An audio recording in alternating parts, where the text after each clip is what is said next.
I am your educator Mohan Singhal और मैं आपका हार्दिक स्वागत करता हूं आपके अपने YouTube channel MS Educare by Mohan Singhal में। ये वीडियो मैं आपके लिए लेकर आया हूं जिसमें मैं आपको केमिकल कंपाउंड्स के बारे में बताऊंगा, एलिमेंट्स के सिंबल्स के बारे में, उनकी वैलेंसीज के बारे में और दो एलिमेंट्स को मिलाकर हम किस तरीके से किसी कंपाउंड को बना सकते हैं, इस सब के बारे में मैं आपको बताऊंगा। वीडियो को ध्यान से देखिएगा। वीडियो पसंद आए तो इसको लाइक कीजिएगा, अपने दोस्तों को शेयर कीजिएगा और हमारे चैनल को सब्सक्राइब कीजिएगा। आइए वीडियो स्टार्ट करते हैं। वीडियो को एंड तक ज़रूर देखिएगा, आपके लिए बहुत फ़ायदेमंद होने वाली है। इस वीडियो में मैं आपको बताऊं तो basic of elements, ions, compounds and valencies के बारे में, जिसमें कि आप एलिमेंट के सिंबल के बारे में, एलिमेंट के नेम के बारे में पहले आप देखिए। किसी भी कंपाउंड को बनाने के लिए या उस कंपाउंड को सिंबॉलिक फॉर्म में लिखने के लिए ज़रूरी होता है कि आपको ये मालूम होना चाहिए कि उस एलिमेंट को किस तरीके से रिप्रेजेंट किया गया है या किस लेटर से रिप्रेजेंट किया गया है, जिसे सिंबॉलिक फॉर्म में कहते हैं। तो वही है ये, देखिए।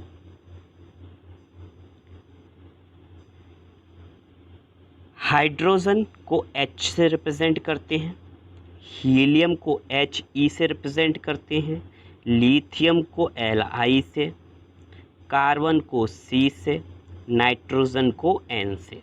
इसी प्रकार मैंगनीज को Mn से, आयरन को Fe से, कोबाल्ट को Co से, लेकिन यहाँ पर C कैपिटल और O स्मॉल रहेगा, ये याद रखिएगा। Ni को निकिल के लिए होता है और कॉपर के लिए Cu। जिनमें भी दो लेटर होते हैं उन सभी में ये याद रखिएगा कि सेकंड लेटर स्मॉल होता है, फर्स्ट लेटर ही कैपिटल होता है। आगे के एलिमेंट्स के बारे में बात कर लेते हैं हम। आगे दिया हुआ है आपको, फ्लोरीन को F लिखा जाता है, नियोन को Ne लिखा जाता है, सोडियम को Na इसलिए क्योंकि इसका नेट्रियम बोला जाता है इसको अदर लैंग्वेज में। मैग्नीशियम को Mg बोला जाता है, एल्यूमिनियम को Al बोला जाता है, सिलिकॉन को Si बोला जाता है, फॉस्फोरस को P बोला जाता है, सल्फ़र को S बोला जाता है। इसी प्रकार ब्रोमीन के लिए Br होता है, सिल्वर के लिए Ag होता है, टिन के लिए Sn होता है, आयोडीन के लिए I होता है, बेरियम के लिए Ba होता है, टंगस्टन के लिए W होता है, प्लेटिनियम के लिए Pt होता है और गोल्ड के लिए Au होता है। ये सिंबल्स आपको याद करना बहुत ज़रूरी है। सिंबल्स याद करने के बाद आप इजीली कंपाउंड्स को बना पाएंगे या उन्हें आइडेंटिफाई कर पाएंगे।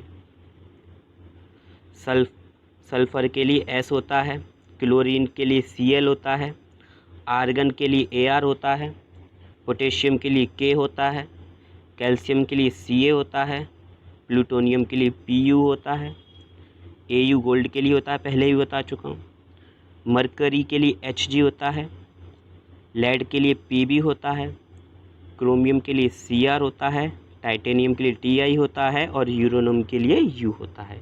इस प्रकार आपको ये सभी जो कंपाउंड्स यहाँ पे दिए हुए हैं इनको आपको याद करना है कि इन एलिमेंट्स के सिंबॉलिक फॉर्म ये होते हैं। तो इन सभी को आप याद कर लीजिएगा, स्क्रीनशॉट लेकर भी कर सकते हैं। और इसके बाद मैं आपको बताता हूँ कि किसी कंपाउंड को नेम किस तरीके से दिया जाता है।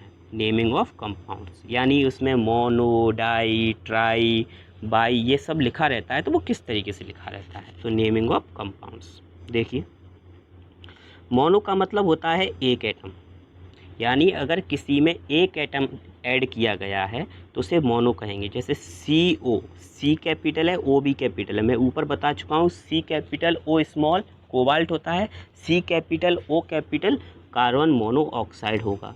तो कार्बन मोनोऑक्साइड मतलब ऑक्सीजन का एक मॉलिक्यूल है यहाँ पर। डाई का मतलब होता है 2, कार्बन डाइऑक्साइड यानी CO2, ऑक्सीजन के दो मॉलिक्यूल एक जैसे हैं। और अगर किसी के 3 एक ही जैसे मॉलिक्यूल लगे हैं तो उसके लिए ट्राई का यूज़ होता है। ओके। बाई का मतलब होता है हाइड्रोजन आयन का जुड़ना, तो hydrogen is present in the molecule यानी सोडियम बाइकार्बोनेट NaHCO3। H लग गया इसलिए सोडियम बाइकार्बोनेट। कार्बोनेट के लिए होता है CO3। चलिए आगे बात करते हैं। आगे दिया हुआ है आपको आइड। आइड किसके लिए होता है? There are two types of atom present in the molecule. Molecule में दो अलग अलग टाइप के एलिमेंट्स प्रेजेंट होते हैं, जिसमें जैसे ऑक्सीजन है तो ऑक्सीजन का ऑक्साइड हो जाएगा, क्लोरीन है तो क्लोरीन का क्लोराइड हो जाएगा, आयोडीन है तो आयोडीन का आयोडाइड हो जाएगा। 8 देयर आर 3 और मोर टाइप्स। अगर 3 अलग अलग टाइप्स के या 3 से ज़्यादा टाइप्स के एलिमेंट्स होते हैं तो उसमें 8 लगा देते हैं। जैसे कार्बन और ऑक्सीजन और कैल्शियम 3 है तो कैल्शियम कार्बोनेट। इसी तरीके से अगर सल्फ़र होता है तो उसका सल्फेट हो जाता है, सल्फ़र ऑक्सीजन उसके कॉम्बिनेशन से। ठीक है, इस तरीके से आपको दिया है। आगे बात करते हैं हम बैलेंसी टेबल की।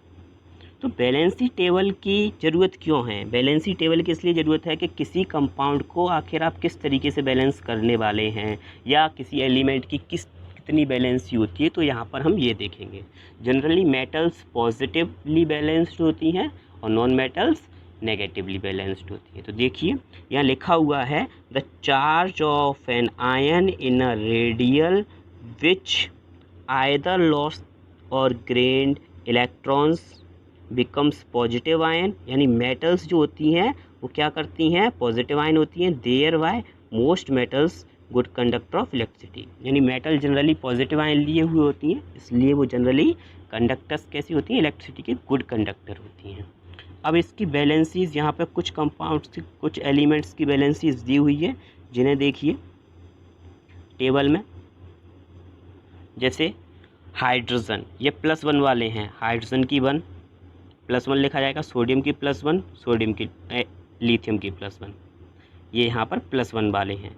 ठीक है, अब मैग्नीशियम की +2, कैल्शियम की +2, कॉपर की +2, ये यहाँ पर एल्यूमिनियम की +3 और आयरन की +3। आयरन में +3 +2 दोनों होती है, तो याद रखना जब +3 होगी तो फेरिक बोला जाएगा और +2 होगी तो फेरस, शायद नीचे दिया होगा।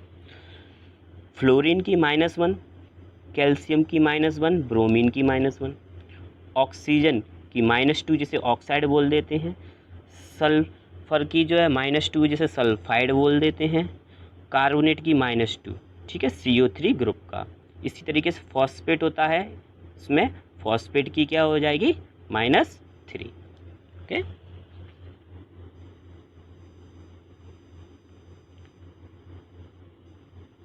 आगे देखिए, इसमें पोटेशियम की +1 वाले ग्रुप में है Ag। Ag किसके लिए था? Ag सिल्वर के लिए था +1। NH4 +1 ये होती है अमोनियम की। जिंक के लिए 2 होती है Zn। Pb लेड जिसे सीसा बोलते हैं उसके लिए भी कितनी होती है? +2। और आयरन की यहाँ पे आ गई है +2, फेरस होती है, फेरस उसका नेम है, +2 जब होती है तब बोलते हैं।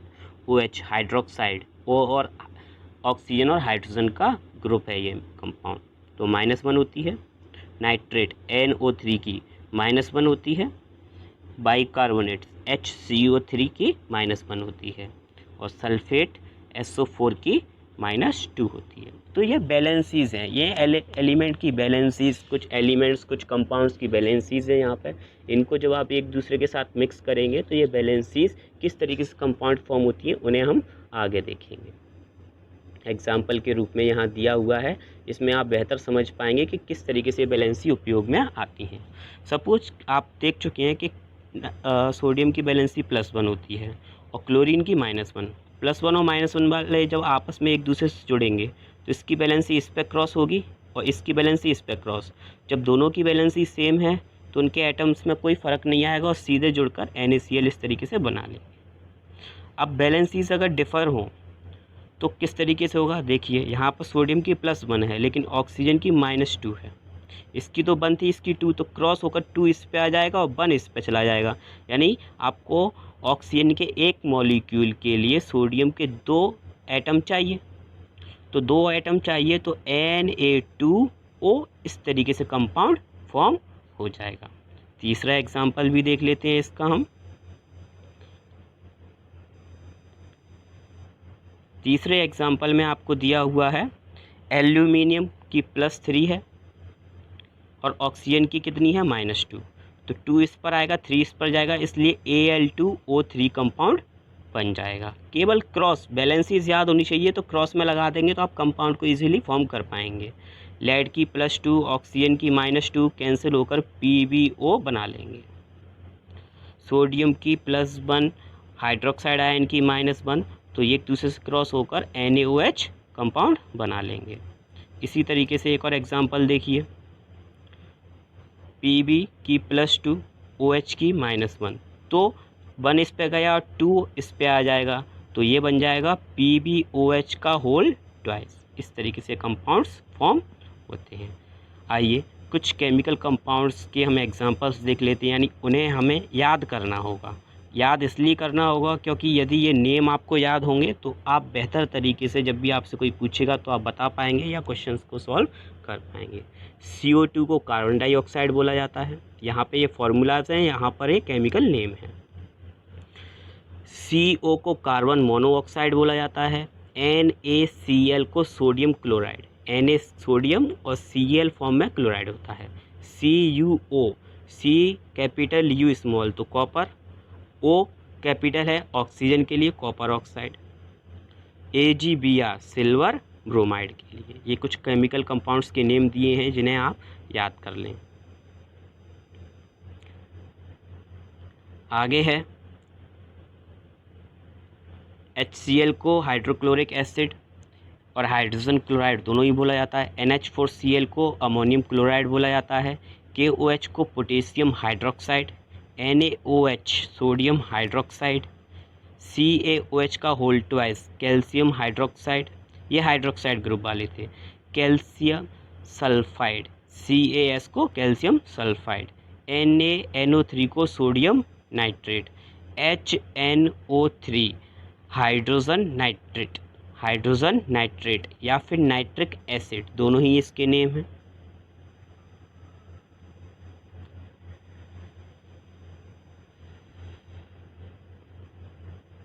इसके बाद है Zn, ऊपर रह गया कुछ,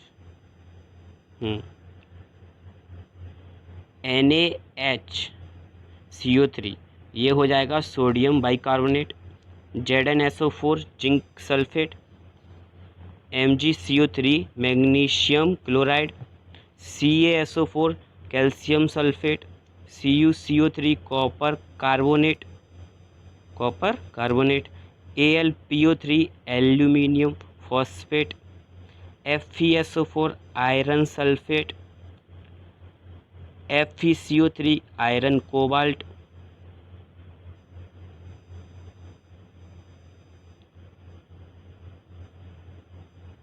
इसके बाद हैं NH4NO3 ammonium nitrate, NH4HCO3, H लग गया तो बाइकार्बोनेट हो जाएगा, तो ammonium bicarbonate, H2SO4 hydrogen sulphate या सल्फ्यूरिक एसिड, और इस सल्फ्यूरिक एसिड को ही acid of kings of acid कहा जाता है, यानी एसिड का राजा होता है, किंग ऑफ एसिड भी कहा जाता है इसे। Na2SO4 सोडियम सल्फेट, NH4 का whole twice CO3 ammonium carbonate. इस तरीके से कुछ कंपाउंड्स दिए थे जिनको आपको याद कर लेना है, और याद करने से आपको बहुत प्रॉफिट होने वाला है। जब भी आपसे कोई पूछे आइदर एग्ज़ाम में या जनरल नॉलेज के लिए, तो आप इन कंपाउंड्स के नेम इजीली बता सकते हैं और उनके फॉर्मूलेज भी बता सकते हैं। तो आज की इस वीडियो में मैंने आपको एक जनरल ओवरव्यू दिया जिसमें आपको केमिकल कंपाउंड्स के बारे में बताया, मैंने एलिमेंट्स के सिंबॉलिक फॉर्म के बारे में बताया, उनकी बैलेंसेस के बारे में बताया कि किस तरीके से आप किसी कंपाउंड को बैलेंस कर सकते हैं और आप कैसे कंपाउंड्स को एलिमेंट्स को ज्वाइन कर बना सकते हैं। आई होप ये वीडियो आपको पसंद आई होगी और आपके लिए बहुत यूज़फुल होने वाली है। तो वीडियो को लाइक कीजिएगा, अपने फ्रेंड्स को शेयर कीजिएगा और हमारे चैनल को सब्सक्राइब कीजिएगा। मिलते हैं अगली वीडियो में कुछ और मज़ेदार फैक्ट्स के साथ, और बने रहिए हमारे चैनल के साथ। तब तक के लिए धन्यवाद।